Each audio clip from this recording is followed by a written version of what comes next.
Cultura Clássica da UFT. Agradeço a presença de todos que puderam estar aqui conosco nesse momento, que para mim é muito feliz, em especial, que sei que a professora Maria Aparecida de Oliveira Silva, que compartilha comigo a organização do evento, também se sente da mesma forma. Não é? Eu vou ser breve, tá, gente, porque hoje a fala é do professor Jacinto, que fez a gentileza de aceitar o nosso convite, fazendo essa conferência de abertura. Eu queria apenas fazer alguns agradecimentos breves e eu passo para a coordenação da sala para a professora Maria Aparecida de Oliveira Silva, que vai fazer a moderação da mesa com o professor Jacinto. E ela informa a vocês todos os detalhes de como irá acontecer, né, o andamento do nosso evento nessa manhã do dia 17 de maio. Bom, depois de agradecer a todos que estão conosco aqui, eu gostaria de agradecer os apoios, né, que foram dados para a gente da Universidade, né, Federal do Tocantins, para a gente poder realizar esse evento.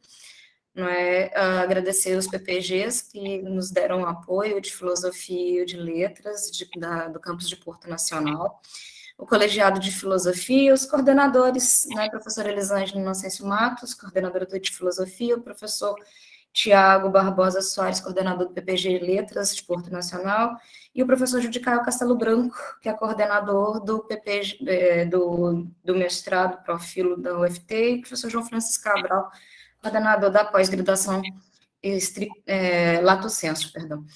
E os colegas, né, agradecer brevemente todos os colegas envolvidos, direto ou indiretamente, na organização e na divulgação, né, que são os colegas dos colegiados de filosofia e de letras de Porto Nacional.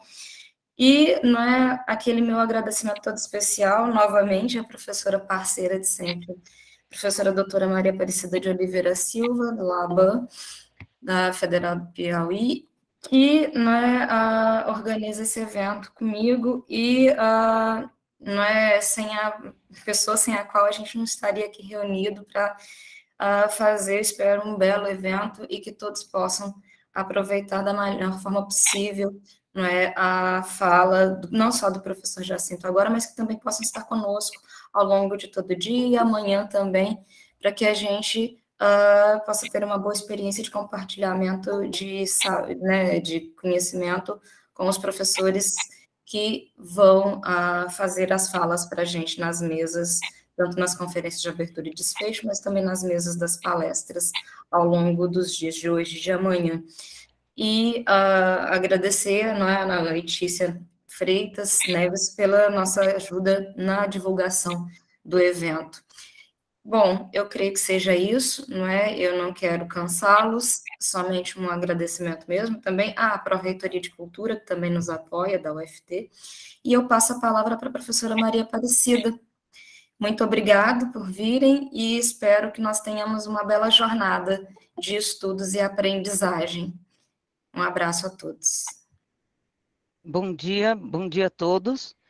Quero aqui agradecer em nome do evento aos presentes, todos que se inscreveram, todos que vão participar das mesas, conferências, a todos os professores que nos apoiaram, né, dos programas de pós-graduação já citados pela professora Juliana Santana, e em especial, né, agradecer à professora Juliana Santana, que sem ela este evento não teria ocorrido, porque ela praticamente gerenciou toda a parte tecnológica, porque esta não é muito, né, a minha vocação. Além de todo o suporte, né, institucional. Muito obrigada, professora. É uma honra muito grande estar aqui partilhando este evento e este momento com você. Também quero agradecer, né, por fim, ao professor Jacinto Lins Brandão, por ter aceitado o nosso convite para abrir este evento, né, que acaba de nascer. É o primeiro de muitos, espero. Então, quero lembrar a todos que criamos um canal no YouTube com o mesmo nome do evento, né? Sem o primeiro, ou seja, Canal Simpósio de Filosofia e Literatura Clássica da UFT, onde estarão disponíveis as conferências e as 6 mesas que compõem este simpósio, né? Bom evento a todos, sejam todos bem-vindos. Agora me cumpre apresentar o nosso ilustre conferencista. Só um minuto, esqueci de dizer que eu disponibilizei, coloquei o link no chat, né? Mas vou repeti-lo porque já ficou lá em cima. Só um minutinho. Isto. Vocês podem se inscrever pelo canal, né? No canal, para poder também acompanhar o momento em que nós baixarmos os vídeos, né? Lá vocês poderão ver todos os participantes, como eu havia dito. Muito bem, agora sim, me cumpre apresentar brevemente, porque o currículo do professor Jacinto Lins Brandão é extensíssimo, e vou apenas, como eu havia dito a ele, ler o que está posto no currículo Lattes dele, mas eu também descobri, na minha pesquisa rápida sobre o professor, que ele tem uma página muito bonita na Academia Mineira de Letras, né? Então, eu também passei logo abaixo, aqui, do link do YouTube, o link para que vocês conheçam mais sobre o professor, as obras, né? Tudo que não terei tempo de ler aqui, porque senão tomaria o tempo da conferência dele.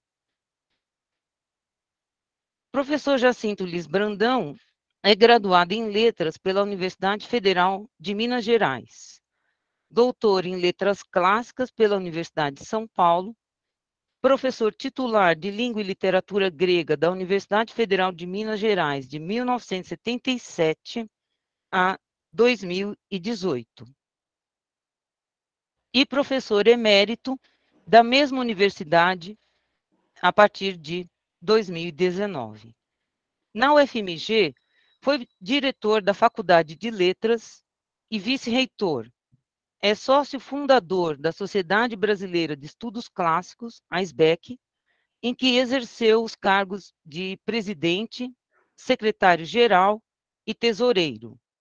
Foi professor visitante na Universidade de Aveiro, em Portugal, de 1998 a 99, e na Universidade Nacional del Sur, Bahia Blanca, Argentina, 2001, bem como directeur d'études invité na École des Hautes Études en Sciences Sociales, Paris, França, 2001.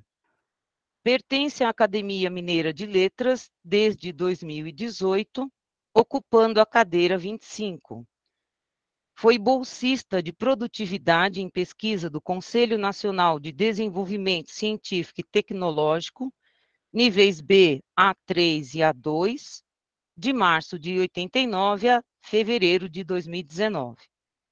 Seus principais trabalhos são na área de literatura grega, Luciano de Samosata, o romance e as teorias literárias gregas, língua grega, ensino do grego antigo e filosofia grega, Platão, além de no campo das literaturas acádias da Mesopotâmia antiga e da literatura comparada, publicou ainda obras de ficção. Como eu disse a todos, para que vocês conheçam a extensa obra do professor, eu coloquei aqui o link da Academia Mineira de Letras, onde o professor tem uma página pessoal. Sem mais delongas, passo a palavra para o nosso ilustre convidado. Seja bem-vindo, professor. Muito obrigada. Obrigado. Bom dia a todos. Eu começo agradecendo a professora Juliana Santana e a professora Maria Aparecida de Oliveira Silva pelo convite para falar para vocês hoje sobre um assunto, né, que é o assunto do evento, que é o medo, e eu diria que numa situação como a que nós estamos vivendo, em que o medo está cercando muito, está nos cercando por todos os lados, né? Não só a pandemia, mas a situação geral também do Brasil e do mundo. Bom, o título dessa fala, né, Esperança e Medo, esses dois enormes senhores, é tomado de Luciano, que é um autor sírio, né, que escreve em grego, tendo vivido no segundo século da nossa era, ou seja, né, sob o Império Romano. Ele tem esses três critérios, digamos assim, de identidade. E ocorre, essa expressão ocorre num dos seus textos, que são chamados pela crítica os textos de atualidade, em que ele está tratando de situações e de figuras que são contemporâneos a ele.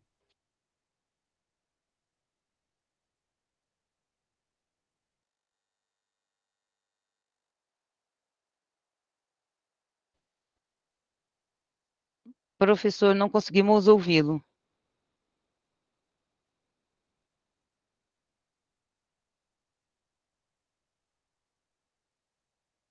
O senhor fechou o áudio. Ah, tá. Desde o início?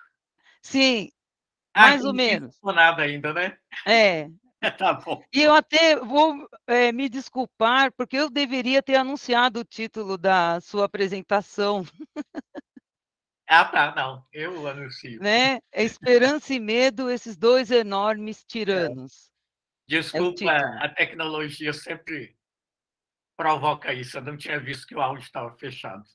Então, começando de novo, eu dou bom dia a todos, agradeço a apresentação pela professora Maria Aparecida, agradeço a professora Juliana Santana pelo convite para falar hoje aqui, e parabenizo pelo tema do evento, né, o medo, numa época em que nós estamos vivendo tão cercados, né, de medo, não só em virtude da pandemia, mas da situação também, em geral, que nós passamos no Brasil, no mundo, com peste, com guerra, com problemas políticos.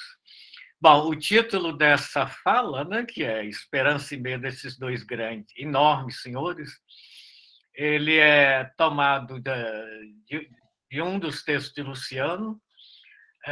Luciano é um escritor sírio, né, que escreve em grego, é o melhor escritor grego da sua época, e que vive no segundo século da nossa era, ou seja, ele vive no Império Romano,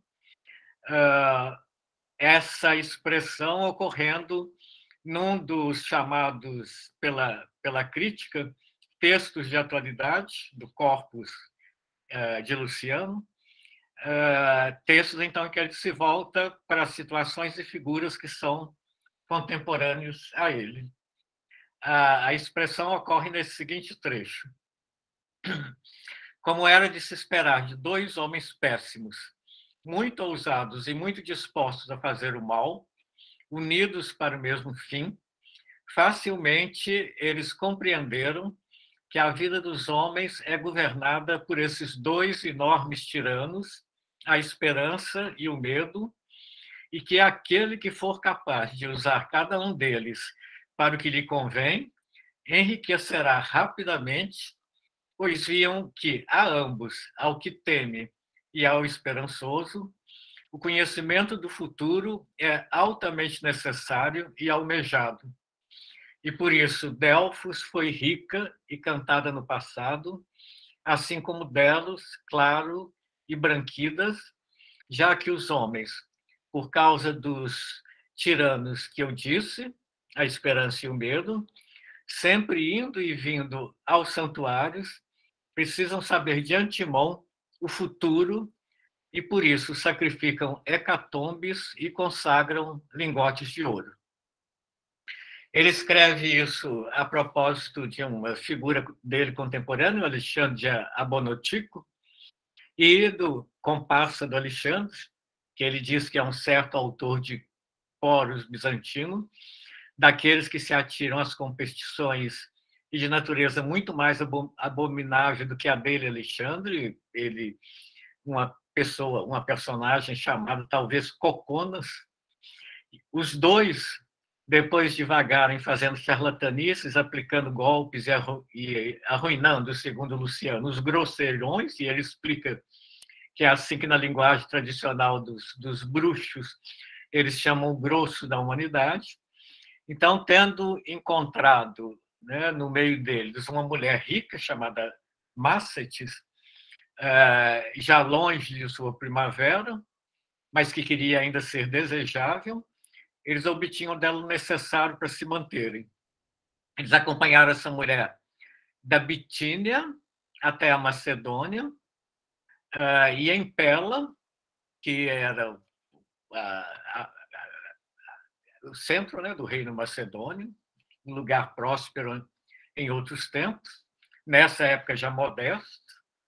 Então, eles viram nesse local serpentes enormes, domesticadas e muito mansas, a ponto de serem criadas por mulheres e dormirem com crianças, serpentes que se deixavam pisar, não se enfureciam quando apertadas, e bebiam leite dos seios das mulheres, como fazem os bebês.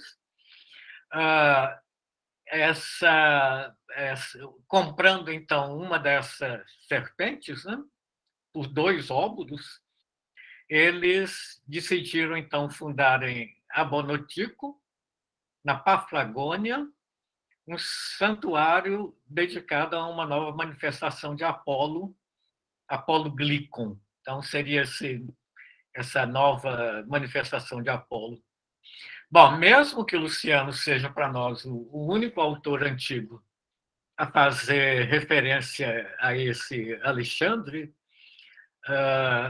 ele nos dando, então, nesse texto que é biográfico, né, uma imagem do Alexandre como um completo charlatão, nós sabemos que o santuário de Abonotico, dedicado a Glicon, realmente existiu nessa época, no século II, pois foram emitidas moedas com a efígie de Glicon, na forma de uma serpente que dava oráculos autófonos, ou seja, a própria serpente dava o oráculo, em virtude de um estratagema que eles montaram, segundo Luciano, que ataram a cabeça da cobra, uma cabeça feita de pano, uma cabeça humana, e essa cabeça que proferiu os oráculos soprados, ditos por alguém, e através de um tubo, o que se dizia parecia que era a serpente, que era Glicon, que era Apolo, que estava dizendo. Bom, a pergunta, né, de por que as pessoas se deixavam enganar assim, a resposta a essa pergunta vai em 2 direções, ainda continuando com Luciano. Uma particular, que a gente talvez pudesse dizer de natureza etnológica, pois Luciano afirma que os paflagônios, que habitam os arredores de Abonotico, eram, em sua maioria, supersticiosos e ignorantes, de tal modo que bastava que aparecesse uma pessoa acompanhada de alguém tocando flauta, ou batendo símbolos, ou tímpanos, ou adivinhando com a peneira, um tipo de adivinhação que se praticava, e logo as pessoas ficavam todos de queixo caído, como se vissem um ser vindo do céu. Agora, a segunda explicação seria de ordem que eu diria antropológica, não só etnológica, mas antropológica, aplicando-se a todos os seres humanos, que é a que se encontra aí na passagem que eu citei antes, né? Que a vida dos homens é governada por esses 2 enormes tiranos, a esperança e o medo. Bom, a associação dessas 2 afecções, né, desses 2 pátrias, considerando que esperança e medo aí vão vão estar na esfera do patos, ela é engenhosa, como se o medo, Phobos, não pudesse existir sem a sua contraparte, que é a esperança, a elpis, e que poderia ser traduzido também, se traduz agora frequentemente como expectação, expectativa. Eu estou deixando a tradução tradicional, esperança, pois, né, só quem espera algo tem o que temer, e só teme quem espera algo. O caráter fundador da natureza humana que tem a esperança, o caráter fundador da esperança para a natureza humana, aparece tematizado aí em textos, em vários textos, né? O mais famoso, né, o mito de Prometeu, como está nos trabalhos e os dias de Hesíodo, né? Prometeu, então, aí, é uma figura emblemática, porque ele é considerado beneficiador da humanidade. Surpreendente, nesse caso, né, que a esperança, ao invés de ser considerado um bem, estava entre os males que a Pandora deixa escapar, sendo o único que permanece no jarro, conforme as palavras aí do poema, né, que diz: sozinha ali no vaso a esperança em indestrutível morada, abaixo das bordas restou, e para fora não voou, pois antes repôs Pandora a tampa do vaso. Bom, discute-se aí o fato, né, se o fato de a esperança se manter presa no vaso implica a ausência de esperança para os mortais ou sua posse. Mas como se trata de algo que faz parte dos tristes pesares que Zeus para os homens tramou, eu tenderia a admitir que se trata de tematizar sua repulsa para os mortais, que por isso vivem numa situação lamentável. Mas convém registrar, né, que a opinião de Nietzsche era diferente, né? Humano demasiado humano. Ele diz: Zeus quis que os homens, por mais torturados que fossem pelos outros males, não rejeitassem a vida, mas continuassem a se deixar torturar, sendo para isso que lhes deu a esperança. Ela é, na verdade, o pior dos males, pois prolonga o suplício dos homens.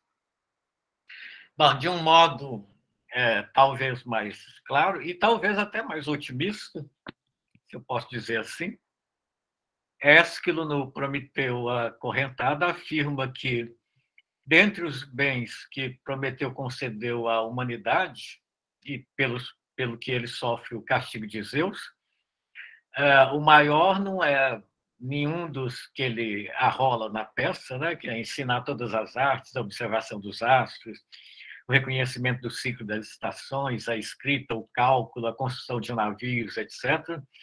O maior bem é a esperança.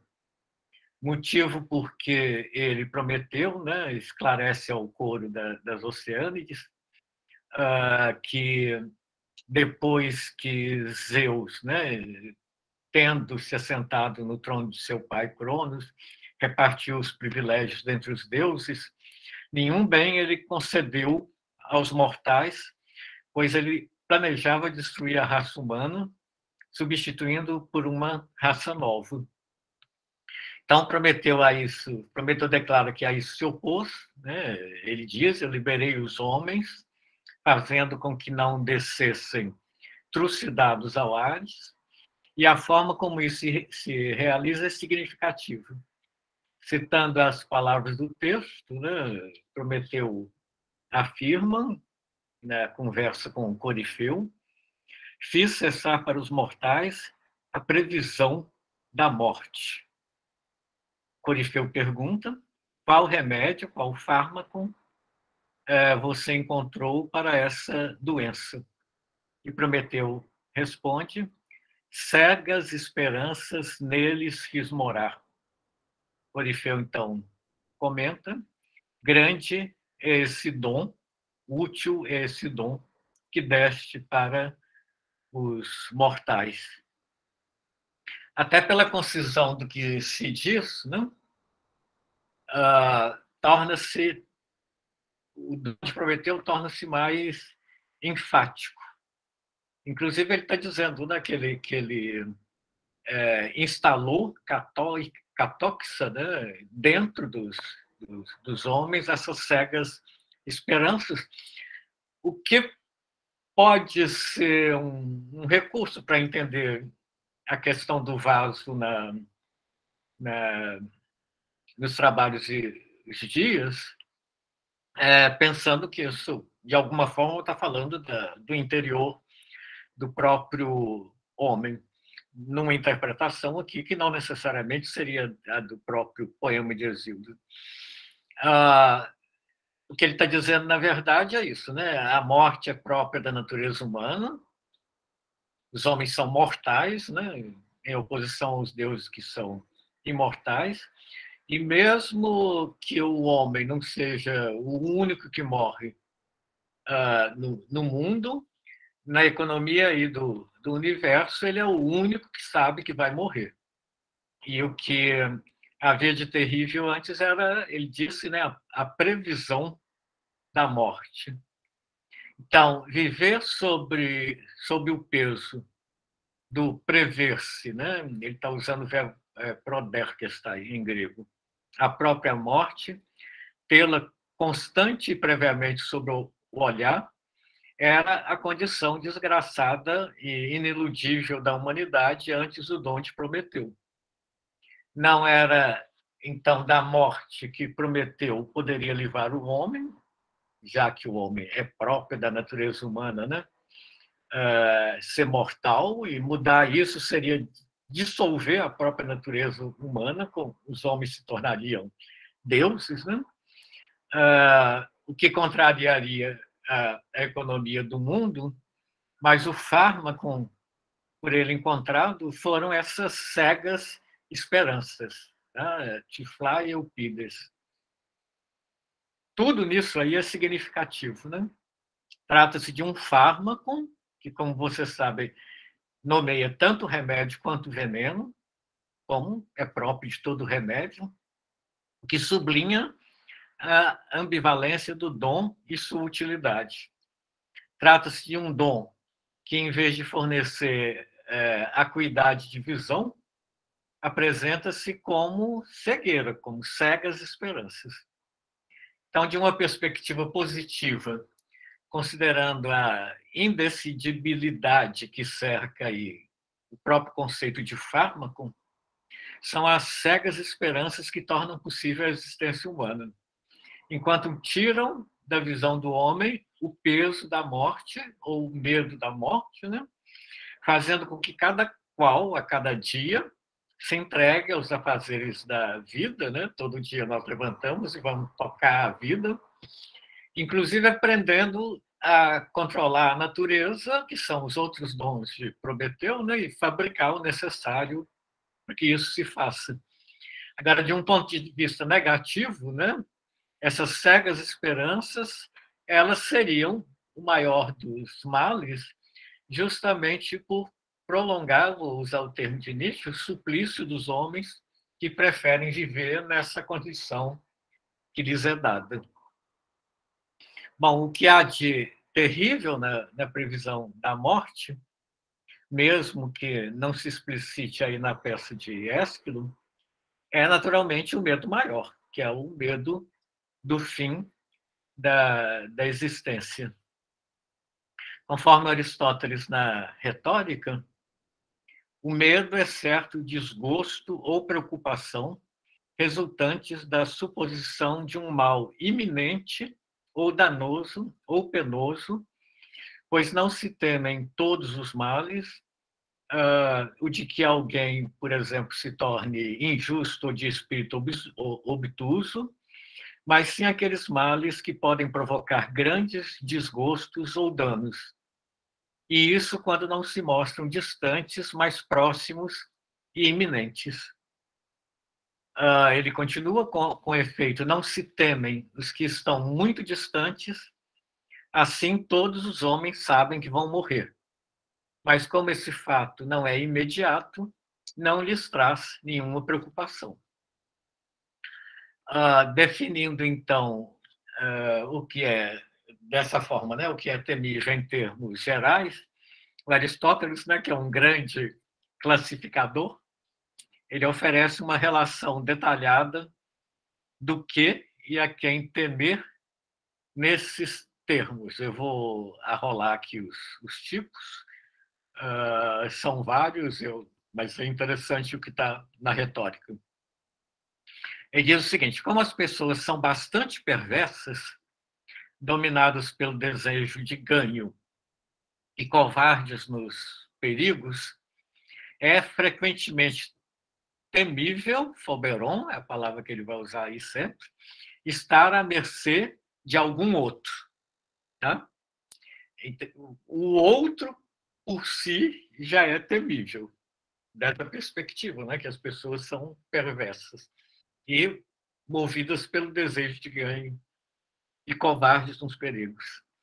Em segundo lugar, ele diz que são temíveis os que podem sofrer injustiça, aqueles que têm o poder de cometê-la, porque ordinariamente os homens cometem injustiça quando podem, tanto que sofre quanto que pode cometer.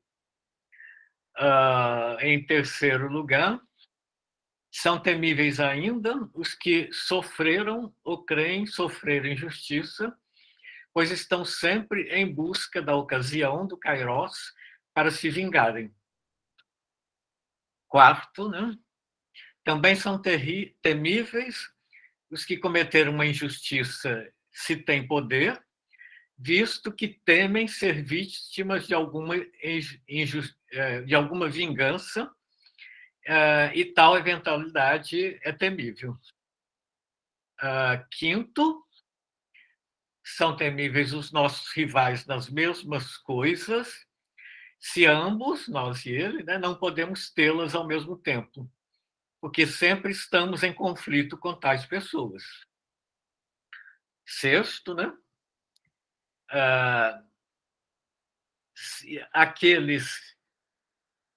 Aqueles que são temíveis para os mais fortes do que nós, porque se eles podem prejudicar os mais fortes, maior dano poderiam causar-nos. Sétimo, também são temíveis aqueles a quem os mais fortes que nós temem, pela mesma razão. Oitavo, igualmente, são temíveis os que aniquilaram quem nos supera em força.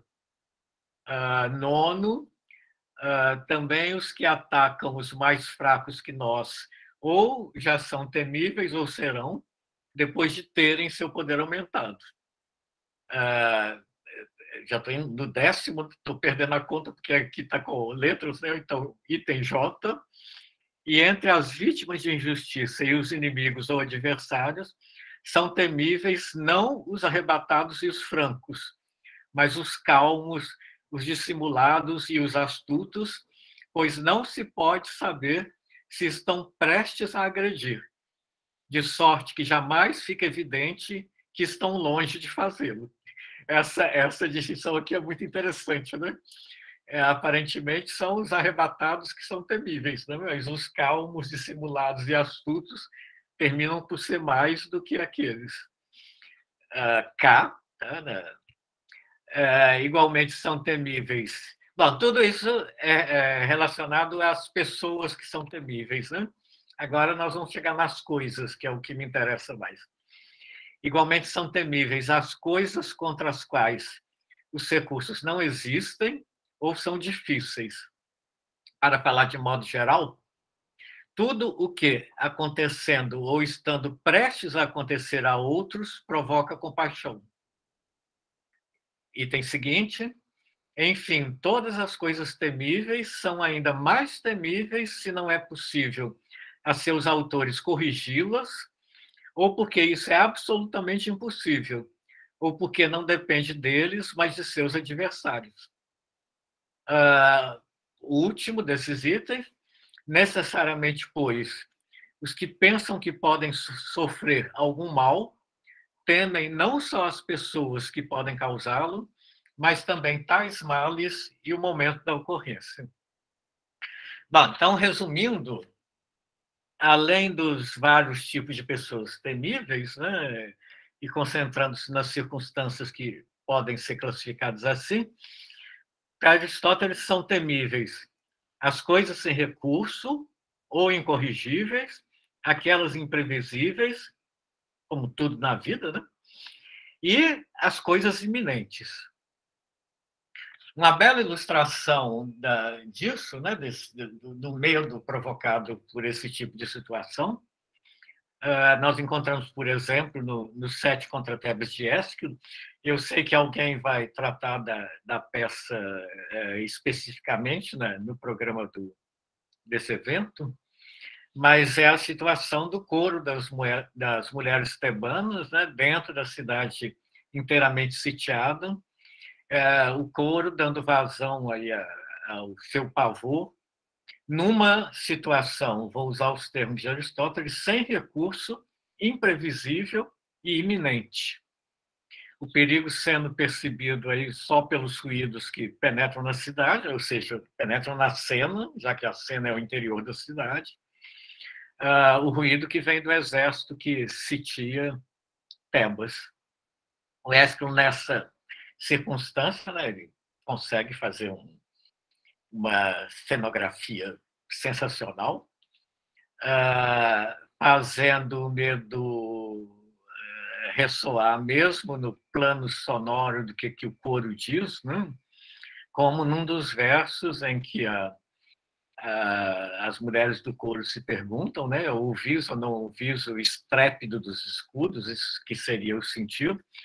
Um verso que em grego é akueteu kakuete aspido tipo, em que essa ressonância aí de K, Q e T, né, vou falar como fonema, que está no akuete, o kakuete, aqui se acrescenta depois aí um P do aspidum, que são consoantes que a gramática grega chama, né, significativamente aí de explosivos, e que estão, essas palavras, na própria, esses fonemas, né, na própria palavra tipon, que é ruído, que eu traduzi como estrépido antes. Quer dizer que a própria fala está encenando o medo, né? Bom, é preciso observar ainda, né, que Aristóteles fecha a sua lista afirmando que para temer é preciso guardar no íntimo alguma esperança, tá? Eupis, alguma esperança de salvação, com respeito àquilo pelo que se luta. Eis uma prova disso. O temor nos torna aptos a deliberar. Ora, ninguém delibera sobre questões sem esperança. Então, assim, nós voltamos, né, no final da lista aí da retórica de Aristóteles, aos dois grandes tiranos de Luciano. Mesmo que Aristóteles não tematize aí sobre a esperança, usando esse termo, né, ele se ocupa na sequência como contraparte aí do temor, da confiança ou da coragem, Tarsus, que nós poderíamos entender que é uma espécie de esperança qualificada pela reflexão. Bom, considerados esses dados, e haveria uma série aí que poderia ser acrescentada, então a pergunta passa a ser se há formas de lidar com esses dois enormes tiranos. Existe toda uma tradição sapiencial, e eu estou chamando de sapiencial intencionalmente, é algo que engloba, sim, a filosofia, mas vai além da filosofia, que se manifesta quanto a isso, né, não só entre os gregos, mas na zona de convergência cultural aí, do Mediterrâneo Oriental, do Oriente Médio, de que nós encontramos exemplos já entre os sumérios. No fundo, é uma meditação sobre esse problema, que eu chamei de antropológico, né? Da questão da mortalidade do homem e da forma de lidar com esse problema, que termina por ser o problema principal da condição humana. Nós encontramos em textos do Oriente Médio, nós encontramos, por exemplo, na versão antiga da chamada Epopeia de Gilgamesh, em que, de uma forma, digamos, simples e até tola, Gilgamesh, diante dessa experiência da morte do seu amigo, né, que é o Enkidu, ele faz uma longa viagem em busca da imortalidade, e ele se encontrando com uma deusa que está nesses confins do mundo, né, ele ouve dela, chamada Shiduri, ele ouve dessa Shiduri as seguintes palavras: Gilgamesh, por onde vagueias, a vida que buscas não a encontrarás. Quando os deuses criaram o homem, a morte impuseram ao homem. A vida em suas mãos guardaram. Tu, Gilgamesh, repleto esteja teu ventre, dia e noite alegra-te tu, cada dia estima a alegria, dia e noite dança e diverte. Estejam tuas vestes limpas, a cabeça lavada com água estejas banhado, repara na criança que segura tua mão, uma esposa alegre-se sempre em teu regaço. Esse o fato da humanidade. Nós podemos pensar, né, que nós temos aqui uma fundação do tema que vai ser depois muito comum, o Carpe Diem, né? Nessa própria estruturação do que está sendo dito, né? Primeiro, uma constatação: quando os deuses criaram o homem, a morte impuseram ao homem, então a vida para um humano, mesmo que o Gilgamesh seja 2/3 divino e 1/3 humano, se ele é 1/3 humano, ele não vai obter a imortalidade. E o contraponto disso com a pontualidade da vida como aquilo que se vive a cada dia. Né? Dia e noite, alegra-te tu, cada dia estima alegria, dia e noite dança e diverte, o que ele está dizendo, né? É o que depois vai aparecer nos poetas gregos e nos poetas latinos, né? Colhe o dia enquanto ele dura, né? E o que está franqueado ao homem é isso, né? O viver cada dia com alegria, dança e diverte, estejam limpas tuas vestes, a cabeça lavada, com água estejas banhado.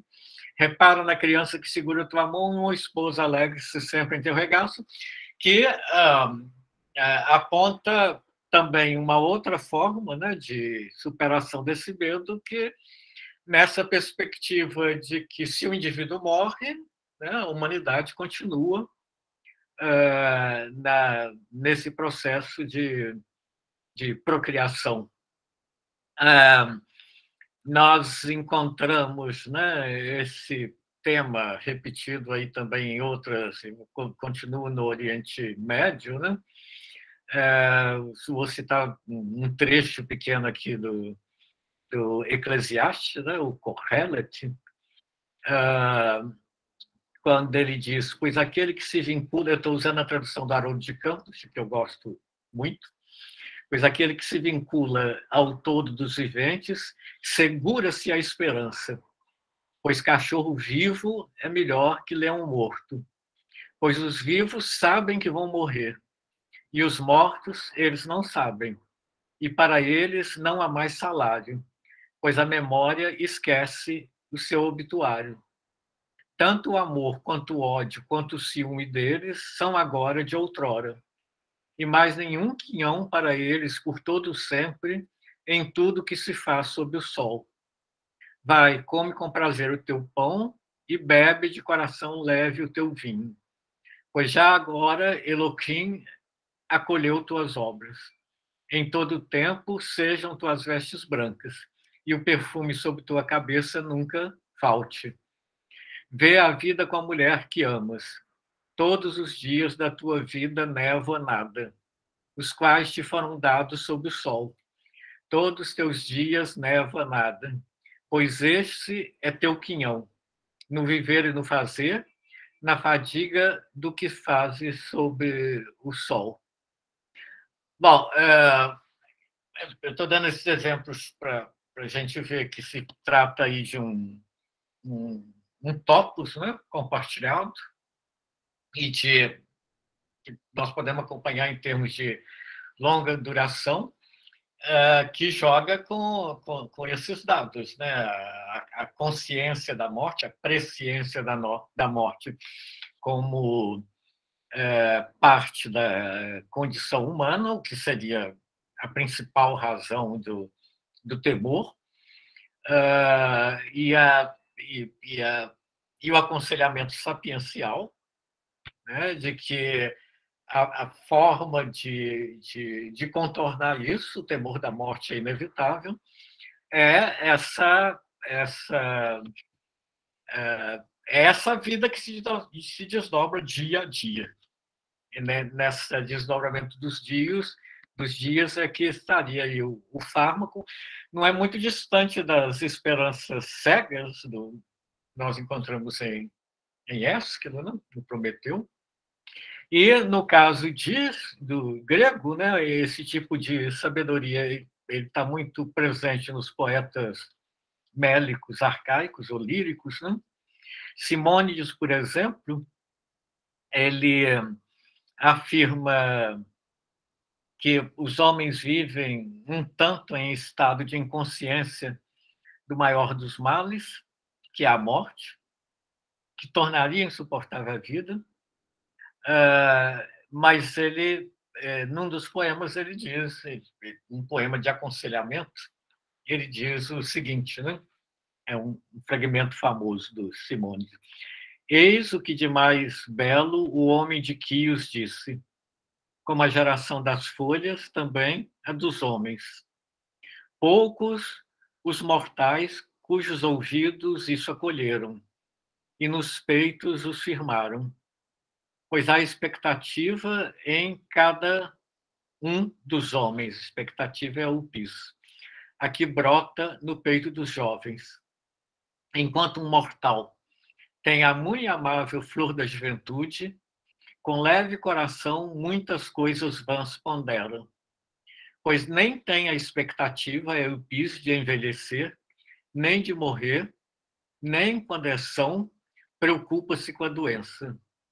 Nércios os que pensam assim e não sabem que o tempo da juventude e da vida é curto para os mortais. Mas tu, isso aprendendo, o fim da vida perto, resiste, o fim da vida estando perto, resiste no ânimo, regozijando-te com coisas boas. Bom, Simônides aqui está remetendo a Homero, uma passagem famosa do canto 6 da Ilíada, né? Quando ele diz, eis o que de mais belo o homem de Quios disse, como a geração das folhas também é dos homens. E essa passagem da Ilíada, nessa passagem, Diomedes, que é grego, ele então pergunta a Glauco, que está do lado dos troianos, né, sobre a linhagem de Glauco, não sem antes distingui-lo dos deuses. Ele diz que reconhece que Glauco é um homem que come os frutos da terra, e Glauco responde da seguinte forma, né? O primeiro verso é o que Simônides cita. Assim como a linhagem das folhas, assim é a dos homens. As folhas atiras o vento ao chão, mas a floresta, no seu viço, faz nascer outras, quando sobrevém a estação da primavera. Assim nasce uma geração de homens e outra deixa de existir. Então, tratando do mesmo tópico, né, do mesmo lugar comum da mortalidade do homem, o que Simônides está fazendo, e fazem os líricos gregos em geral, é introduzir nesse contexto o tema da juventude e da velhice, do ponto de vista de como viver a vida, né? A juventude se mostrando como a parte indesejável, como a parte desejável, né? A velhice restando ser mais terrível do que a morte. Isso do ponto de vista de que a juventude pode gozar aí de uma inconsciência com relação à morte, e a velhice vai acumulando cada vez mais essa consciência, né?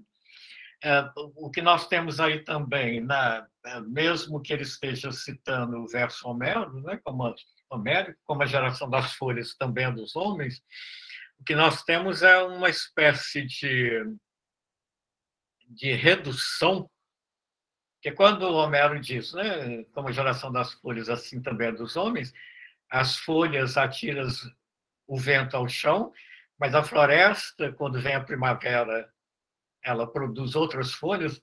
Digamos que tem uma perspectiva da humanidade como um todo. Vamos dizer, o consolo, né, também quando se fala dos filhos, né? O indivíduo morre, mas a espécie continua. No caso dos líricos, eles provocam uma redução nessa tematização da morte para pensar a morte do indivíduo. Então, dessa perspectiva, né, a juventude passa a ser o desejável, e a velhice, enquanto ela já é um prenúncio da morte, uma antecipação da morte, passa a ser algo de terrível. Bom, num certo sentido, a questão do medo e da esperança, né, se torna um tema preferencial para a filosofia. Vou continuar dizendo, né, que está nesse contexto aí desses discursos sapienciais, e muito da perspectiva, né, do que hoje nós passamos a chamar da filosofia como modo de vida, né, a partir aí do Pierre Hadot, e que é um modo próprio de toda a filosofia na antiguidade. E para retornar a Luciano, nós encontramos... Luciano tem uma crítica muito ácida contra os filósofos em geral, pensando justamente que o que eles falam não condiz com o que eles praticam. Quer dizer, o Luciano está cobrando essa coerência entre discurso e ação, ou modo de vida. E nessa crítica em geral, que atinge toda a filosofia de uma forma muito forte,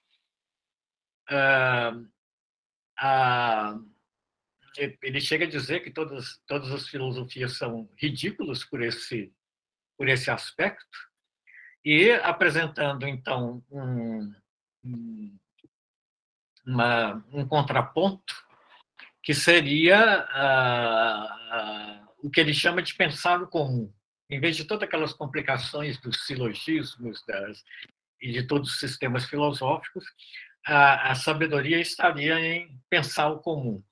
Agora, desse ponto de vista, digamos, ético, ele apresenta uma biografia de um filósofo ateniense da época dele, de nome Demônaques, que é uma coleção, ele apresenta uma coleção de anedotas, na verdade, e isso é muito importante, né? Porque no anedotário é que aparece a confluência da sabedoria necessária, na perspectiva de Luciano, para a filosofia como um modo de vida, e não numa teorização.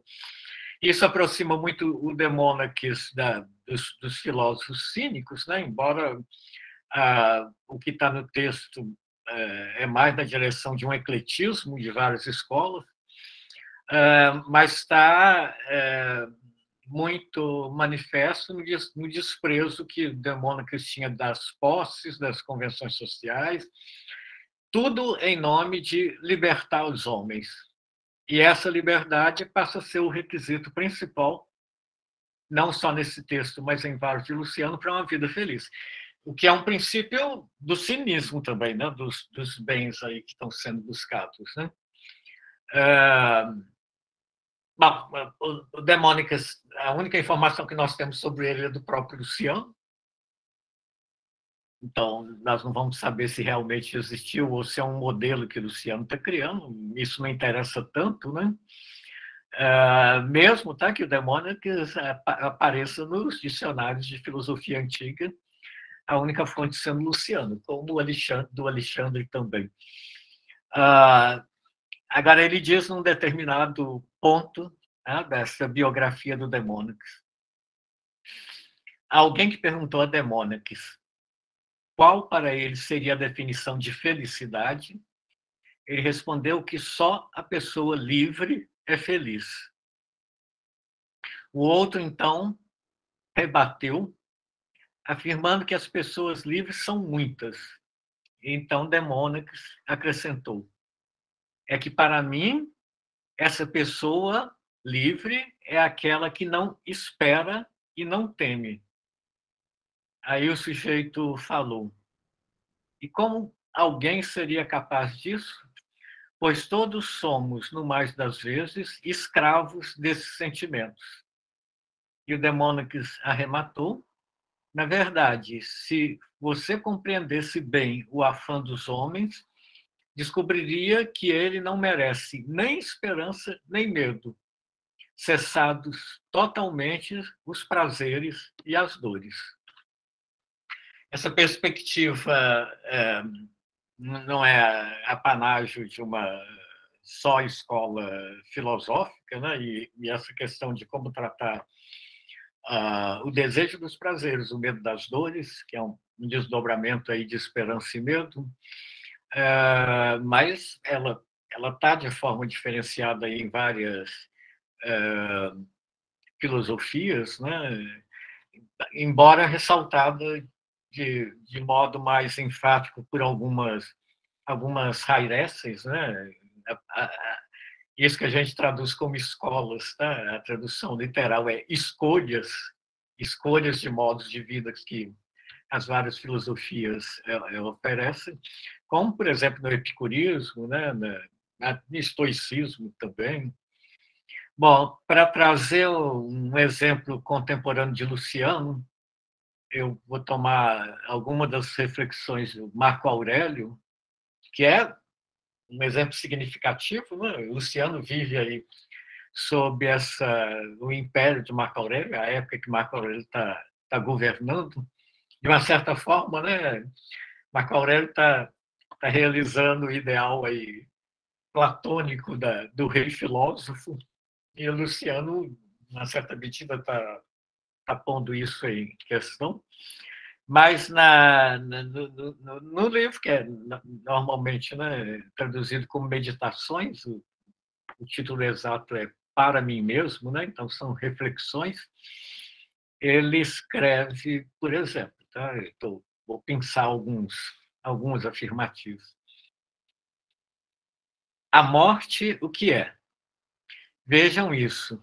Se encararmos a morte em si mesmo, dissipando pela análise do conceito os fantasmas de que ela se reveste, chegaremos à conclusão de que ela é apenas uma obra da natureza. Ora, só uma criança é que tem medo de uma obra da natureza. E não é somente uma obra da natureza, a morte. É uma obra útil da natureza. Perspectiva, né, de que na economia do mundo a morte está situada. Um outro texto, ele diz: o homem que teme a morte ou teme morrer de todo, ou teme vir a ter outra espécie de vida. Se a sensibilidade desaparece, não sentirás o menor mal. Um argumento epicurista, né? Se a nova vida for um pouco diferente, serás um ser diferente e continuarás a viver. O que eu acho importante reparar aqui, né, é que não tá sendo decidido o que é que a morte é. Tá? Se ela é um mal, se é um bem.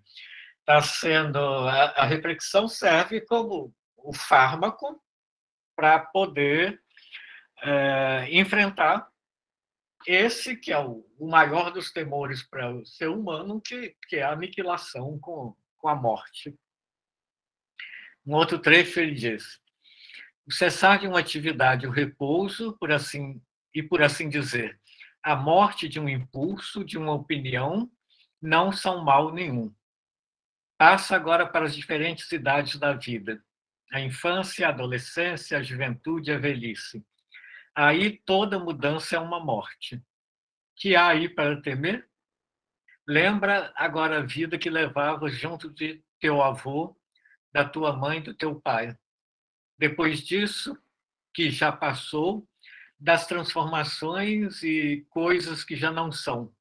E pergunta: há motivo para temer?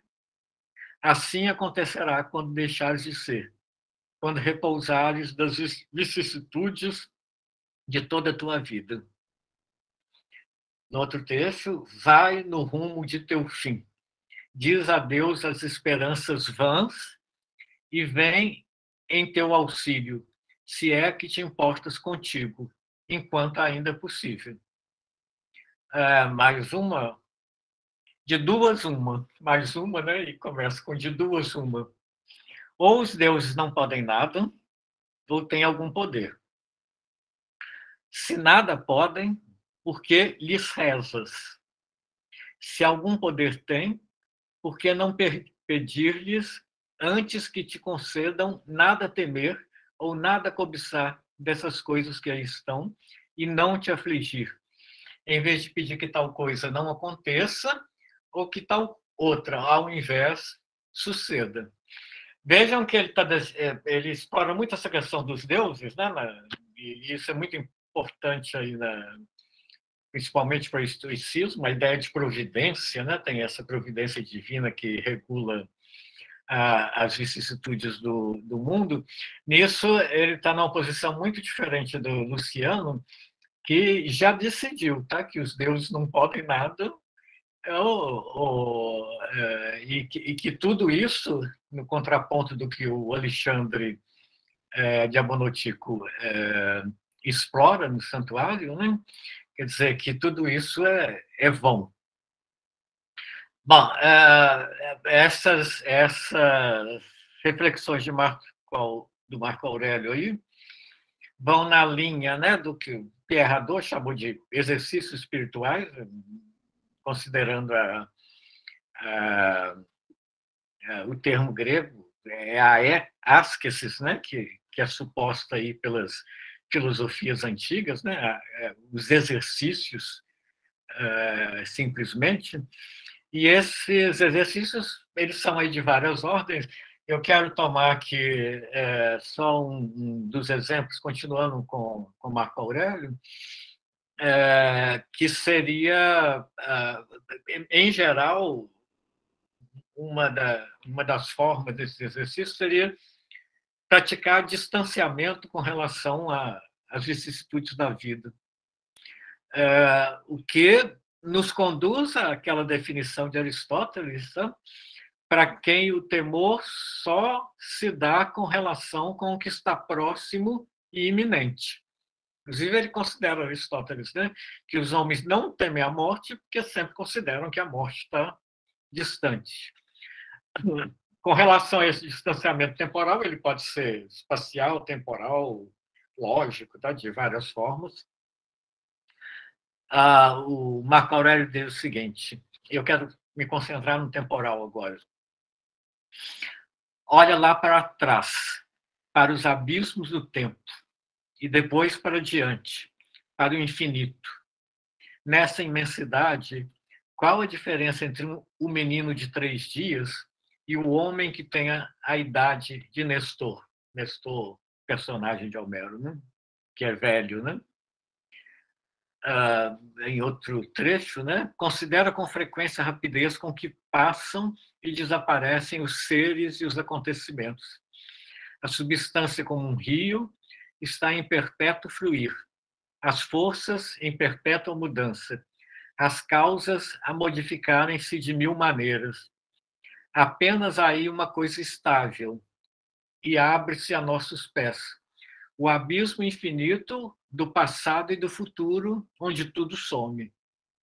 Como não há de ser louco o homem que neste meio se incha ou se encrespa ou se lamenta, como se qualquer coisa o tivesse perturbado durante um tempo que se visse, um tempo considerável?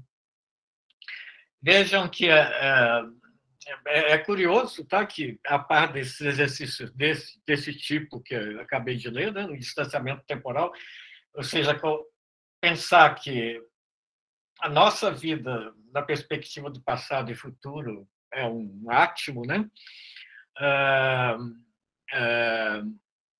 Muito mais se nós considerarmos o que acontece, os vários acontecimentos da vida, e aí incluída a morte, né? Eu diria que esse tipo de exercício de reflexão é um remédio, um fármaco, que nós poderíamos dizer que é alopático para esse medo. Agora, existe aí também o correspondente, que nós poderíamos dizer que é homeopático. Então, porque se o medo é sobretudo daquilo que parece iminente, então um dos remédios seria assumir constantemente essa iminência de todos os males, e em especial sempre, né, do maior deles, que é a morte. Como diz o Marco Aurélio ainda, tá? Faz que as tuas ações, palavras e pensamentos se coadunem com a ideia de que, dentro de um segundo, pode sair da vida.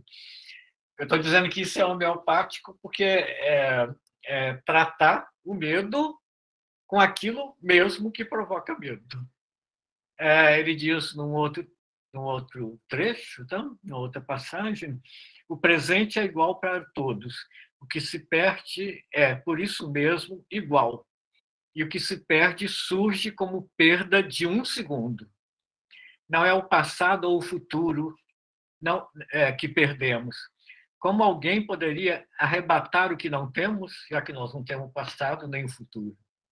Tanto perde o homem que morre carregado de anos, como o que conta breves dias, consistindo a perda no momento presente.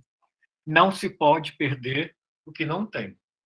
Então, nós só temos, né, esse instante, que é de novo aquela temática do dia, né?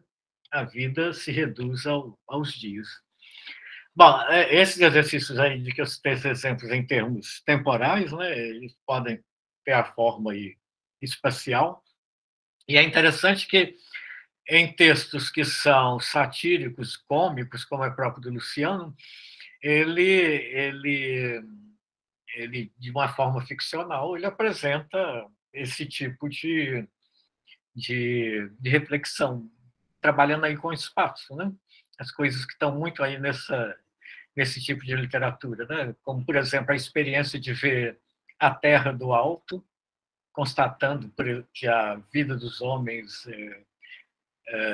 o quanto ela é breve, que a cidade dos homens parece uma república de formigas, com todas correndo para cá e para lá, atarefadas até que a morte alcance cada uma delas. A visão da Terra da Lua, né?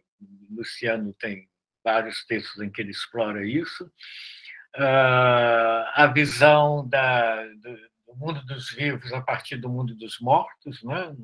Numa conjunção aí de espaço e tempo, e que se encontra aí nos Diálogos dos Mortos, do Luciano.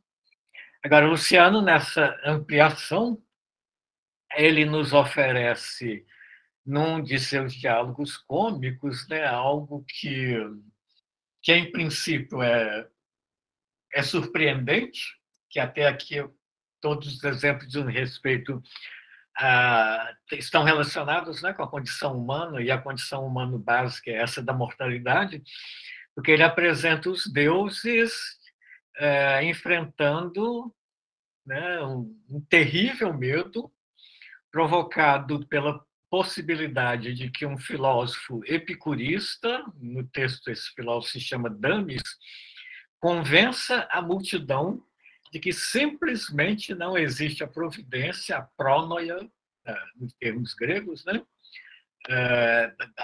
A disputa, então, entre um epicurista e um estoico, tá? Nesse ponto essencial aí, que é a questão da providência,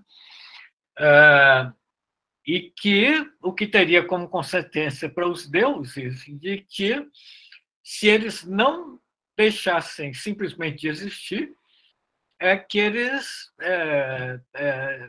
acabariam reduzidos a meros nomes, já que eles seriam incapazes de interferir no mundo. Isso fecha com o nosso início, né, com a questão do oráculo, do santuário, da esperança e medo, que são os dois tiranos que fazem com que os homens se dirijam aos deuses, né, para ter o que almejam e afastar aquilo que temem. E Zeus explica no diálogo, tá? Nesse diálogo que chama Zeus Trágico, sintomaticamente Zeus Trágico. Ele explica para Hera por que é que ele convocou a Assembleia dos Deuses com tanta urgência, dizendo essas palavras. É que, ó Hera, ainda ontem o estoico Timócles e o epicurista Damis, não sei a que propósito, iniciaram um diálogo em praça pública em que discutiam a respeito da providência, na presença de grande número de pessoas distintas, fato este que ainda mais me afligiu. Afirmava Damis que os deuses não existem e que muito menos vigiam e governam as coisas humanas, enquanto o bom do Timócles tentava falar em nossa defesa. Depois juntou-se uma grande multidão, mas a discussão não ficou por aqui. De fato, eles se separaram, tendo, no entanto, combinado analisar a questão num outro dia. E agora está toda a gente na expectativa de saber qual dos dois vencerá e parecerá mais verdadeiro na sua argumentação. Você está a ver o perigo, como os nossos interesses estão numa situação crítica, dependentes de um só homem e de duas, necessariamente uma. Ou somos rejeitados, caso as pessoas entendam que nós não passamos de meros nomes, ou continuamos a ser homenageados como dantes, se Timócles vencer o pleito. Bom, nessa linha radical, Luciano tem uma postura radical, né?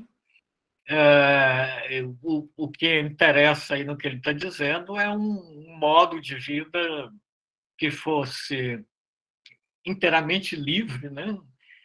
E livre supõe estar livre dos dois tiranos, que é a esperança e o medo. No caso aí do que ele elabora, talvez a partir da própria postura que ele tem, como intelectual, como escritor, né? Um tipo de postura que poderia ser estendido aí a todos que se dedicam a algum tipo de estudo, conhecimento. Eu considero que isso aqui é um desenho também de um modo de vida colocado como geral. Ele está dizendo isso no texto, o trecho que eu vou citar agora está no texto, que é o Como se deve escrever a história, e, em princípio, está aplicado ao historiador, ou, nos termos mais geral, ao escritor, já que ele usa o termo grego singrafeus para isso, em que ele diz o seguinte: assim, para mim, seja o escritor. E eu quero agora ampliar, não ficar só com relação ao escritor, mas pensando que isso aqui é um ideal de vida. Então, ele seja assim, sem medo, esse é o primeiro Primeiro ponto, a base de tudo. Sem medo, incorruptível, livre, amigo da franqueza e da verdade. Como diz o poeta cômico, alguém que chame os figos de figos e a gamela de gamelo. Alguém que não admita nem omita nada por ódio ou por amizade, que a ninguém poupe, nem respeite, nem humilhe, que seja juiz equânime, benevolente com todos, a ponto de não dar a um mais do que o devido, estrangeiro nos livros e apátrida, autônomo, sem rei, não se preocupando com o que achará este ou aquele, mas dizendo o que se passou. Bom, cada um desses traços que estão aí tem a sua especificidade, né? E as três figuras que estão aparecendo, elas são importantes, né? O poeta cômico, por causa da franqueza, o juiz equânime, por não dar a um mais do que o devido, né? Por ser benevolente com todo, por não humilhar nem respeitar ninguém. E, finalmente, o estrangeiro nos livros, né? Com essa liberdade aí que supõe não ter pátria, ter sua própria lei, não ter rei, e, principalmente, não ter essa preocupação, esse temor da opinião alheia, né? E diz não se preocupando com o que achará este ou aquele. Quer dizer, tudo isso aí está baseado na primeira condição, que é a de ser áfogos, né? De ser sem medo. Ou talvez, né, para ser sem medo, é preciso praticar tudo que vem na sequência, o medo sendo entendido, então, como aquilo que tolhe a liberdade, né, aquilo que prende, como é próprio, né, de alguém que é nomeado pelo Luciano como nada menos que um enorme tirano. Muito obrigado pela atenção.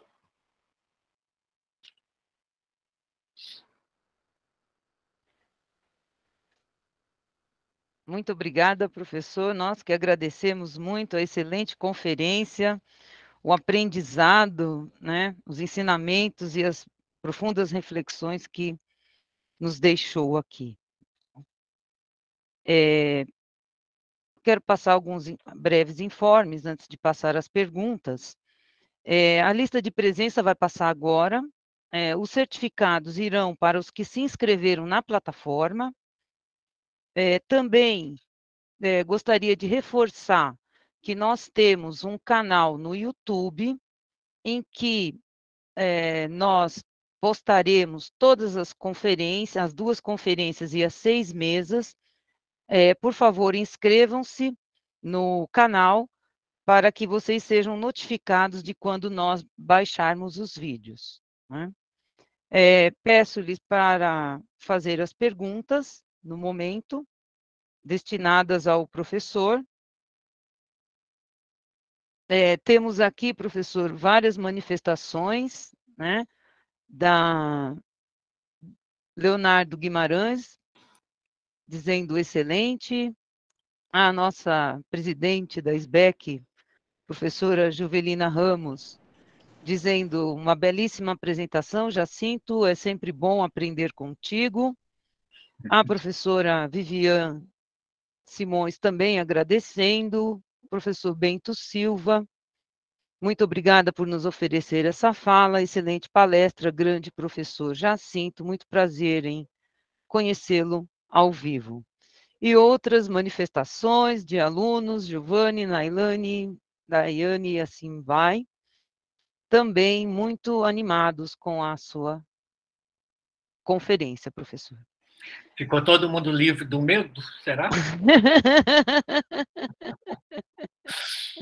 Tem que fazer os exercícios. Vou mandar os exercícios e depois fazer uma prova, né? Isso, perguntar quais são os pontos da retórica, começar pelo Foberon, Kairos, eu fui anotando aqui. E muito interessante, quando nós pensamos a questão do medo, nós pensávamos que a temática daria-se mais ou menos dentro do que o senhor desenvolveu, que é a questão do medo da morte, né? O medo das questões comezinhas, chamou lá a teoria do Aristóteles, que é muito interessante e difícil de se contrapor, que tememos o que está por vir, né? Próximo, sabemos, enquanto, não, deixa, né? Não, não, agora não é importante, não é o momento, né? Sempre dizemos, não é o momento. E quando ele se aproxima, daí o ser humano se reconfigura, né? Passa a ter medo. Mas o que eu achei mais interessante foi ter trabalhado com esta ideia do medo e da esperança, ora como complemento, ora como oposição, né? E o que mais?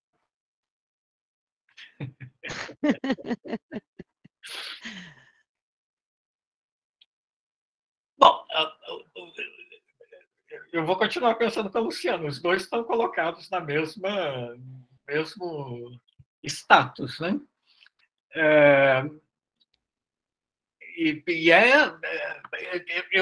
Eu deixei coisas muito grandes sem tocar, né? Estou trabalhando numa perspectiva. Quer dizer, o que é que a gente... E um grande espaço aí, que interessa já aí no século II, e que eu deixei de lado, diz respeito à reflexão cristã que vai vir sobre esses temas, né? Que está muito associada aí à perspectiva estoica, né? Porque tem a ideia da providência. Agora, a pergunta é essa, né? Será que alguém que não experimenta o patos da esperança, da expectativa, ele experimentaria do medo? Quer dizer, para eu eliminar o medo, eu preciso acabar com a expectativa, né? Embora eu ainda goste mais de esperança. A situação nossa, né? Nós experimentamos, né? A pandemia foi isso, né? E traduzir por expectativa, né? Tira a perspectiva de que a esperança é alguma coisa em que eu ajo, né? Que eu estou produzindo, eu estou projetando. Ela tem isso também, mas seria muito mais essa, em vez de uma manifestação da vontade, né? Um movimento, digamos, mais natural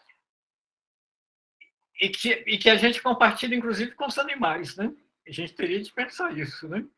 Quer dizer, eu não vou dizer que o cachorro tem esperança de encontrar o alimento aquele dia, mas expectativa ele tem, porque se ele sai procurando, quer dizer, tem uma coisa muito mais básica aí da natureza humana, né, que leva... E é interessante pensar isso, né? A categoria do patos, né? Para se entender, né, o que em grego a gente chama de patos, e eu acho que afecção é uma boa tradução, eu acho que em português nós temos um torneio de linguagem que nos diz isso de uma forma bem legal, bem clara. Tudo que a gente fala, me deu, é patos. Me deu medo, né? Me deu fome, me deu frio, me deu uma doença. O amor também é patos, né? Me deu vontade. Quer dizer, tudo isso está na esfera de alguma coisa que nos afeta exteriormente mesmo, porque da perspectiva antiga eles não são coisas que vêm de fora. Os deuses, inclusive, mandam isso, né?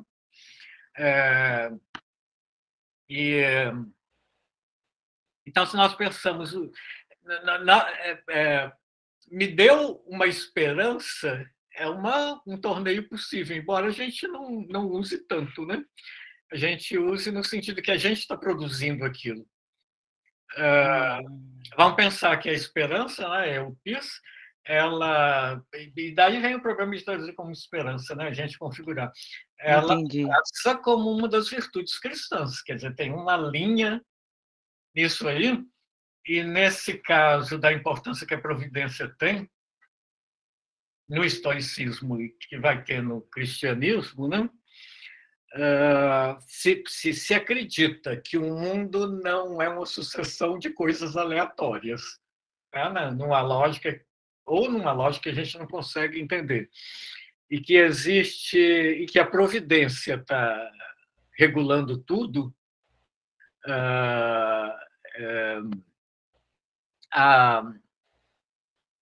a expectativa está colocada nisso, na prônoia, né? Tem coisas muito interessantes, né? Por exemplo, no Epiteto, né? Eu gosto muito das falas dele, né? Para dizer que tudo no mundo tem razão de ser. O Marco Aurélio vai um pouco nessa direção também, em algumas reflexões. Então, ele diz num determinado momento assim: barba. Para que existe barba? Fala, não, isso é uma coisa que foi planejada pela providência. Se não existisse barba, cada vez que a gente encontrasse com uma pessoa para conversar, a gente tinha que perguntar: você é homem ou mulher? Então, a barba já está dizendo. Quer dizer, eu estou citando isso para ver como essa ideia vai até nos mínimos detalhes, né? E, de uma certa perspectiva, nisso aí, está colocado a forma como a gente enfrenta o mundo, né? Como é que o indivíduo lida com essa estranheza que o mundo coloca para a gente o tempo todo e que é uma fonte de medo, né? Essa questão do outro aí que o Aristóteles falou. Isso. Agora eu estou olhando umas coisas escritas aqui. Isso, professor, eu ia chamar a atenção, porque tem o Ivan Capdeville Júnior, que é o primeiro, né? Consegue ver, então, né, sobre as Assembleias de Deuses? Então, por favor. Ah, tá. Sobre as Assembleias de Deus, além do exemplo citado, são colocadas, em geral, tomando por base os textos em que ocorrem, mas em decorrência do medo de que os homens ajam de certa forma, ou da esperança de obterem algo dos homens, ou de exigências circunstanciais.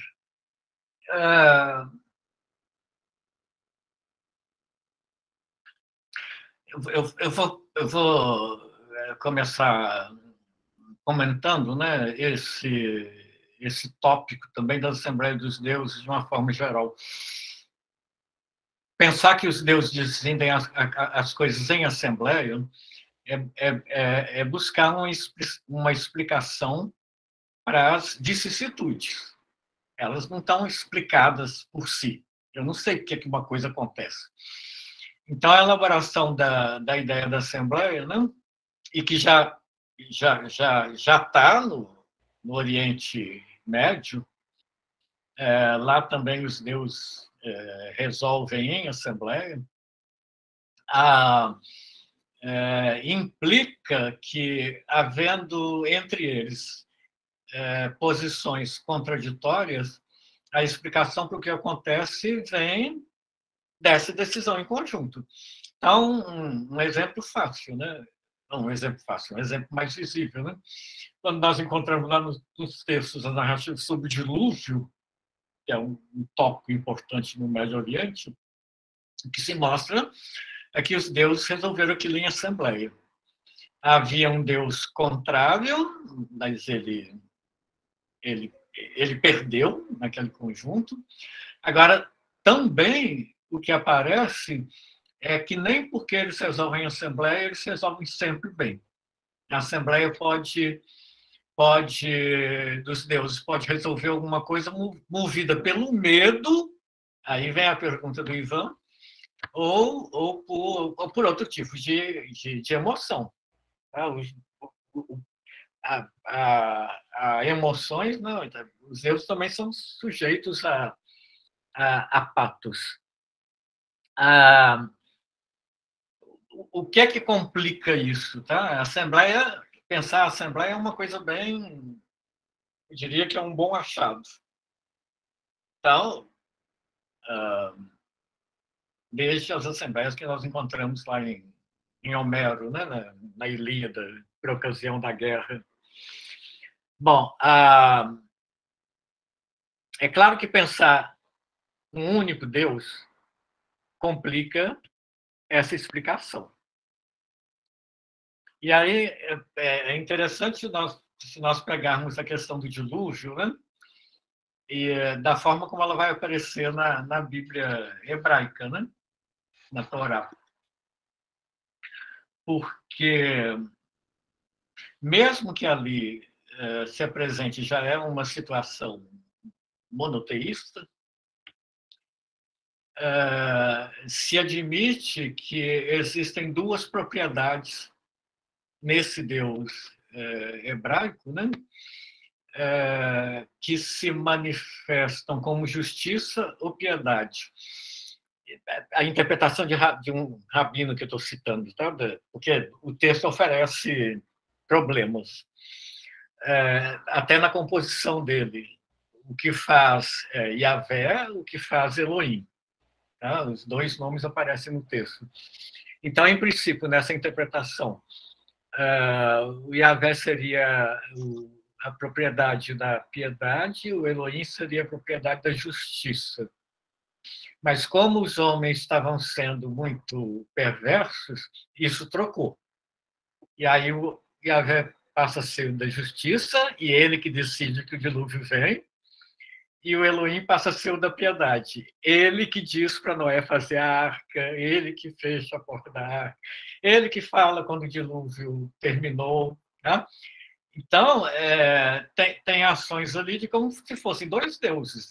Na tradição mesopotâmica, tem dois deuses que estão, sim, a favor do dilúvio e contra o dilúvio. A favor da humanidade, o Enki ou né, faz meio o papel do Prometeu nessa mitologia mesopotâmica. Agora, quando o dilúvio é desencadeado, lá nos textos sumérios, nos textos acádios, os deuses acabam vendo que eles fizeram uma bobagem. Porque são os homens que oferecem os sacrifícios que são a alimentação dos deuses. E eles estão famintos lá no meio daquela confusão que é o dilúvio. E a própria Senhora dos Deuses fica dizendo: como é que eu resolvi um absurdo desse na Assembleia? Eu fui enganada pelo Hélio, que é o Deus que conduz a Assembleia. Quer dizer, tem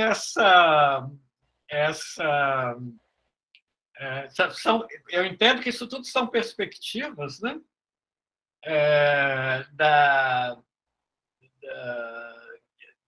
Disso, né? Ensaios de entender, nesse caso, né, as circunstâncias, as eventualidades, já que é muito incômodo, né, pensar que elas são meramente eventuais. Né?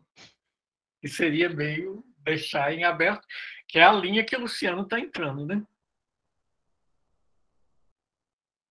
Tá, o Ivan está perguntando a prevalência de algum desses tipos. Eu acho que eu comentei isso agora, né, na segunda civilização em que aparecem os textos. O Leonardo, né? Interessante descansar que essas escolas helenistas nutrem essa ideia do medo, vão ao diálogo Fédon de Platão, claro, onde os companheiros de Sócrates na prisão estão com medo dos argumentos a favor da imortalidade da alma não serem suficientes para livrá-los desse medo da morte, que é também o medo das mormólices, o medo do vão e vazio, a morte. Esse tema aí, nós poderíamos dizer que a filosofia ela está lidando principalmente, preferencialmente, com essa questão. Aliás, é aquela coisa, né? Filosofar é aprender a morrer. Isso está passando aí, né? E em Platão, isso é um tema importantíssimo, né? Provar a imortalidade da alma. Que é um tipo... Aí vem o jogo de como essas tradições vão seguindo, né? O Luciano é profundamente platônico. Tá? O Luciano tem duas referências, inclusive no número de citações que ele faz. Homero, como todo mundo, e o segundo autor mais citado é Platão.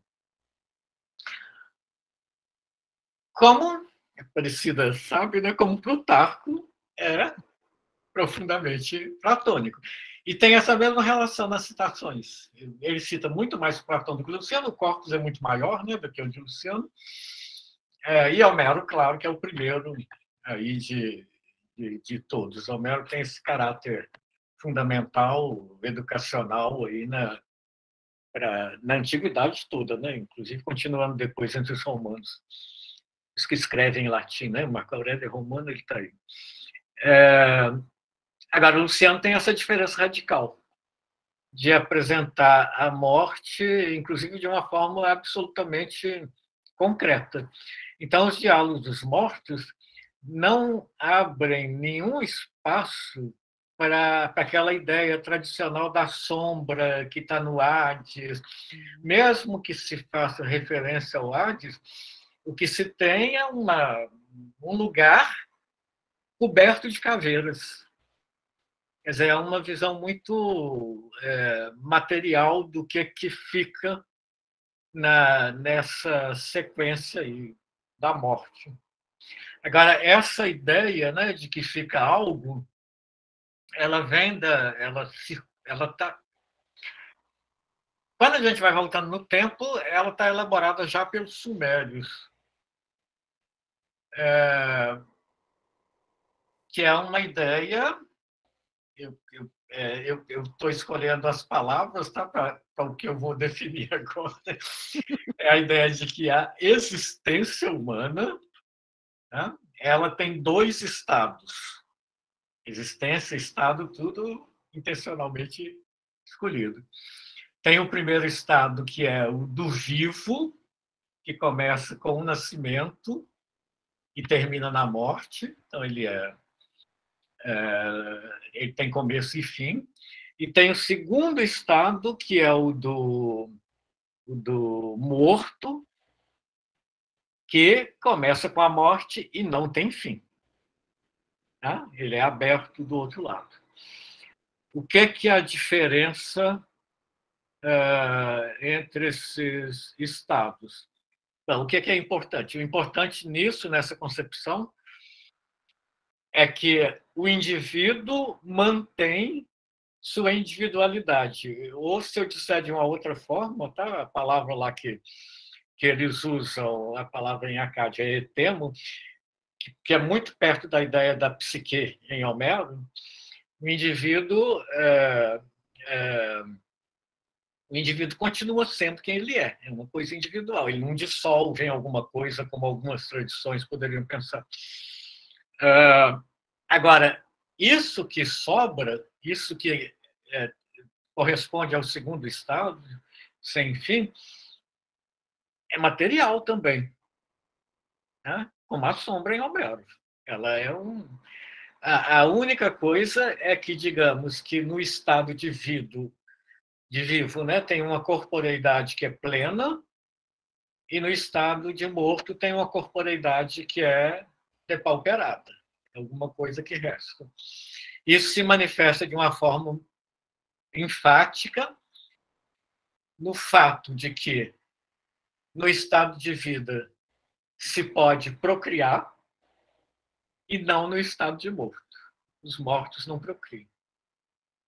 Agora, se existe isso, né, a consequência é haver toda uma efabulação desse lugar para onde os mortos vão. Que, num primeiro momento, a gente consegue identificar mais ou menos até a metade do terceiro milênio, né? Aí nós estamos falando dos sumérios. É um lugar na horizontal, porque o mundo está sendo pensado ainda como um espaço horizontal. Então, o que se chama Kur, que é esse mundo dos mortos, ele está muito longe, né? Nas montanhas lá, no final daquela planície que é a Mesopotâmia, talvez. De qualquer forma, os mortos estão lá encarcerados, isso é outra coisa importante, tá? O morto não volta, ele está sequestrado, como se diz no poema de Gilgamesh. depois, numa concepção do mundo que gira e passa a ser vertical, então o céu, a superfície da Terra e o que tem debaixo da Terra, então esse lugar passa a ser subterrâneo, como o Hades é na concepção grega. Eu estou dizendo, para saber que isso é uma criação cultural, como isso é muito a nossa ideia até hoje, né? Parece que é o normal, mas nós temos de pensar que isso não está supondo, né, outra ideia que circula aí na antiguidade, que é a da vida como um ciclo. Quer dizer, vem a morte e depois vem o renascimento, que é a ideia da metempsicose, tá? Que não é a ideia tradicional grega e a de Platão, né? Ou então a ideia que parece que a mais própria e a mais antiga dos hebreus, que é a de que com a morte acaba tudo. Tá? E daí vem uma ideia muito rabínica, né, que é praticada até hoje. O que interessa é a vida. Porque depois, tá? Tem toda aquela coisa do Sheol, mas Sheol, em princípio, é um túmulo. Depois, talvez por esses contatos com essas ideias mesopotâmicas, tem uma efabulação aí do que seria o Sheol. Agora, nesse ponto aí de Platão, né? E a coisa da imortalidade da alma, etc., eu acho que já tem uma reelaboração nessa direção de que a psique ela passa a ser uma coisa diferente do corpo, né? Então, até porque, né, se a ideia é da metempsicose, tende a se pensar que a alma, como uma coisa diferente, a psique, ela pode estar em corpos diferentes. Então, não pode ser aquela ideia de que é o mesmo corpo, aquela primeira que eu citei, né? E que eu acho que é a que está em Homero, que é o mesmo corpo que está num estado diferente, continuando a existência depois da morte.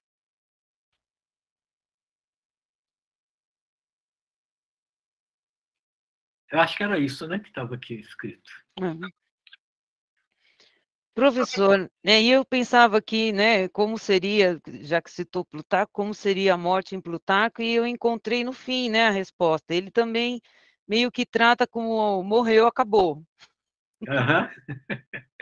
A filosofia dele é mais para o vivo, né? É. E o vivo que se relaciona com sua família, com sua cidade, né? É uma coisa bem prática, que é até uma tentativa de responder, isso é um discurso de época, né?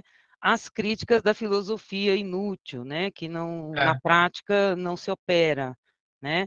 E ele vem exatamente como outros da época dele, o próprio Luciano, mostrar que essa filosofia é prática também, né? É prática também. Muito obrigada, professor. Como sempre, né, como gosto de dizer, quando ouvimos um sábio falar, saímos mais sábios da conversa. Muito obrigada, professor. Eu agradeço. Muito obrigado Pelo mesmo. convite. Uma honra muito grande. Um pedido aqui, professor. Tem um pedido? Ele está perguntando, poderia disponibilizar o texto da palestra com as principais referências para estudarmos também? Obrigado. Eu vou. Aqui está ainda meio desorganizado, mas eu vou fazer. O texto da palestra não está nem completamente escrito. Eu preferi falar mais sobre, mas eu vou fazer o handout, que aí são os trechos que eu citei, que eu acho que isso que é o importante, né? Perfeito. E eu passo para vocês, para a Juliana, ou para você, Aparecido. Muito bem. Outra coisa também, Bento, que nós faremos, né? Eu coloquei aqui um canal no YouTube que nós abrimos para postar, né, as conferências e as mesas. Então, você poderá também retomar o que foi dito pelo professor neste canal, né? Basta se inscrever e daí serão informados, né, sobre o momento em que nós baixarmos o vídeo. Outra informação importante, pois não, foi uma alegria para mim. Outra informação importante é que o link que foi mandado a todos hoje de manhã, né, e ontem também, mas hoje de manhã nós mandamos para ter certeza, né, de que todos o receberiam. Ele é válido para todas as atividades do dia, né? Então, nós temos um link para o dia 17, então vocês podem acessar toda a programação do dia 17, que é hoje, e tem o link do dia 18 para o mesmo fim, tá? Alguém mais, alguma questão gostaria de colocar? Passo a palavra para a professora Juliana Santana fazer o encerramento. Muito obrigada, professor. Professor... desculpa. Pode terminar, Maria, perdão. Não, passei a palavra. Nossa, professor Jacinto, eu, né, cultura clássica da UFT, agradeço a presença de todos que puderam estar aqui conosco nesse momento, que para mim é muito feliz e especial, que sei que a professora Maria Aparecida de Oliveira Silva, que compartilha comigo a organização do evento, também se sente da mesma forma, né, eu vou ser breve, tá, gente, porque hoje a fala do professor Jacinto, que fez a gentileza de aceitar o nosso convite e fazer nossa conferência de abertura. Eu queria apenas fazer alguns agradecimentos breves e eu passo para a coordenação da sala para a professora Maria Aparecida de Oliveira Silva, que vai fazer a moderação da mesa com o professor Jacinto. E ela informa a vocês todos os detalhes de como irá acontecer, né, o andamento do nosso evento nessa manhã do dia 17 de maio. Bom, depois de agradecer a todos que estão conosco aqui, eu gostaria de agradecer os apoios, né, que foram dados para a gente da Universidade Federal do Tocantins, para a gente poder realizar esse evento. Agradecer os PPGs que nos deram apoio de filosofia e de letras do campus de Porto Nacional, o colegiado de filosofia, os coordenadores, né, a professora Elisângela Inocêncio Matos, coordenadora de filosofia, o professor Tiago Barbosa Soares, coordenador do PPG Letras de Porto Nacional, e o professor Judicaio Castelo Branco, que é coordenador do PPG, do mestrado Profilo da UFT, e o professor João Francisco Cabral, coordenador da pós-graduação Lato Sensu, perdão. E os colegas, né, agradecer brevemente todos os colegas envolvidos, direto ou indiretamente, na organização e na divulgação. Espero que em breve, que são os colegas dos colegiados de filosofia e de letras de Porto Nacional. E aquele meu agradecimento todo especial, novamente, à professora parceira de sempre, professora doutora Maria Aparecida de Oliveira Silva, do LABAN, da Federal do Piauí, que organiza esse evento comigo e sem a pessoa sem a qual a gente não estaria aqui reunido para fazer, espero, um belo evento e que todos possam aproveitar da melhor forma possível a fala, não só do professor Jacinto agora, mas que também possam estar conosco ao longo de todo o dia e amanhã também, para que a gente possa ter uma boa experiência de compartilhamento de conhecimento com os professores que vão fazer as falas para a gente nas mesas, tanto nas conferências de abertura e desfecho, mas também nas mesas das palestras ao longo dos dias de hoje e de amanhã. E agradecer a Letícia Freitas Neves pela nossa ajuda na divulgação do evento. Bom, eu creio que seja isso, eu não quero cansá-los, somente um agradecimento mesmo, também à Pró-Reitoria de Cultura, que também nos apoia, da UFT, e eu passo a palavra para a professora Maria Aparecida. Muito obrigado por virem e espero que nós tenhamos uma bela jornada de estudos e aprendizagem. Um abraço a todos. Bom dia a todos. Quero aqui agradecer em nome do evento aos presentes, todos que se inscreveram, todos que vão participar das mesas, conferências, a todos os professores que nos apoiaram, dos programas de pós-graduação já citados pela professora Juliana Santana, e em especial, agradecer à professora Juliana Santana, que sem ela, este evento não teria ocorrido,